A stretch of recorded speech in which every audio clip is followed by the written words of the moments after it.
What's up? My name is Unique Baldwin White. I'm 19 years old and I live here in Brooklyn, New York.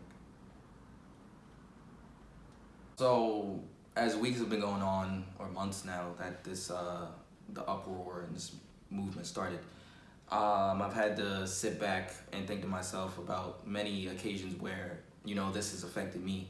Because a lot of the times I like to think that, and I don't like to think, but sometimes I think to myself, like, does this really, involve me?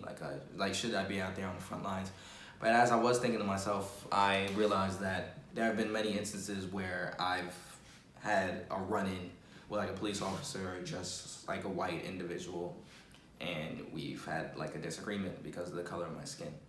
For instance, my brother and I, Rashawn, have lived in this building for about 5 years, and it was about 2 weeks ago where I was coming back on my bike because I ride my bike around in this neighborhood, in the area, and I was coming back in the building, and a woman was in front of me at the door, and I couldn't get around her, so I just waited there for her to open the door, because I didn't want to go in my bag to get my keys. So she turned around, she looked at me, she was like, "Oh, who are you?" I'm like, "Who are you?" She's like, "I've never seen you in this building before." Mind you, as I've said, I've lived in this building for 5 years. I know at least 2 people on every floor. They know me and my brother's face, and they knew my grandmother's face.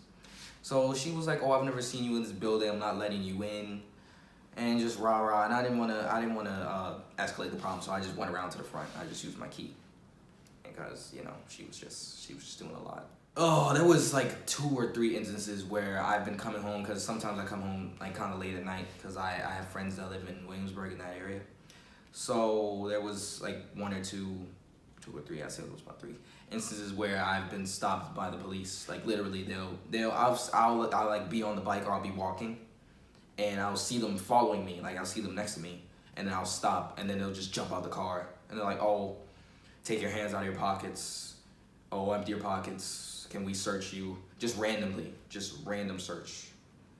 It's down the street. There's a gas station down there. It's happened twice in the same exact spot. And also, what else? I go to Soho a lot. I like to shop down there. I'm a sneakerhead. I like to buy clothes down there. And it's not even just certain instances. It's every time I walk into a store, it'll be Supreme, Palace, or one of those, hypebeast stores.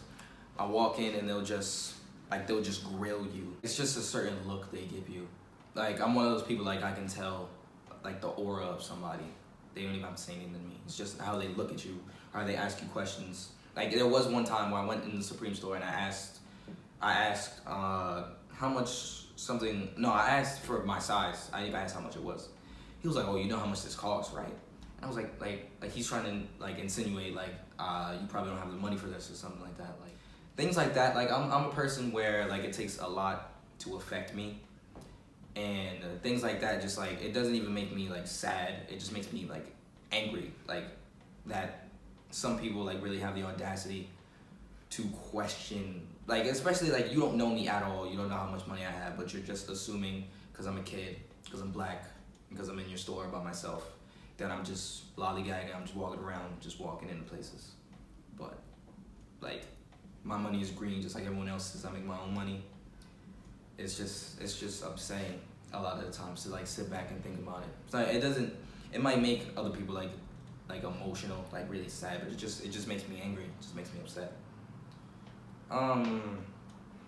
Yeah, mostly angry. Every instance, especially the woman that wouldn't let me into my own building, that just made me mad. I told Rashawn about it as soon as I came upstairs. My take on this is we've been going through this for so long that a lot of people, or basically everyone, has just been brainwashed into thinking that this is how we're supposed to be treated. And that's why we're not having a lot of people fight on the front lines, because they've become so accustomed to it that they think it's normal, that they think they're supposed to be treated like that. But this uprising, we're not gonna take this anymore, has really opened a lot of people's eyes, including my own. So, what would you say to people who think that we shouldn't be talking about race and racism, and also to people who say all lives matter when we say Black Lives Matter? Well, I'm gonna be honest, because I like being honest.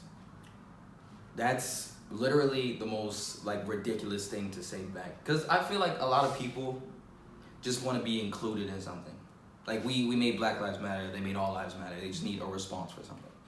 All lives include all lives of all human beings, every race, every color, whatever you are, gender, sexual preference, whatever gender you are, that includes everyone. I don't understand how somebody can say all lives matter if they see us being treated like this. Like there's hundreds of cases, hundreds of instances, 400 years of slavery. Like how are we being treated? I didn't see them go through that.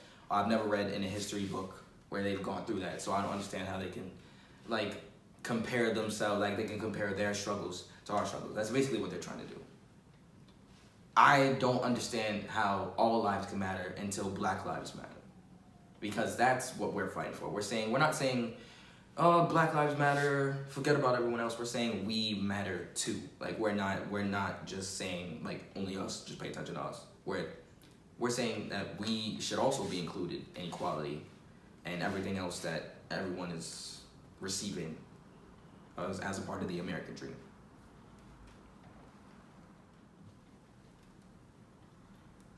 So, is there any last message or last impression or last takeaway that you want people to have from your story?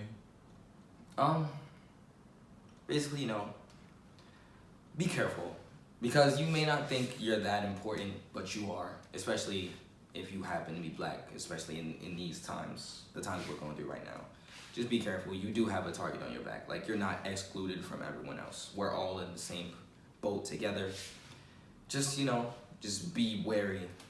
Like, just pay attention. Like, this is a serious time. This is, what is that called? It's like a time of great change or something like that. It's happening all around us. It's going to continue to happen until change actually happens. So just, keep your head up. Don't let anyone tell you, oh, this isn't your fight. This has nothing to do with you. Just think for yourself. Like with a clear mind, just try to understand everything that's going on around you. Just be strong. Thank you.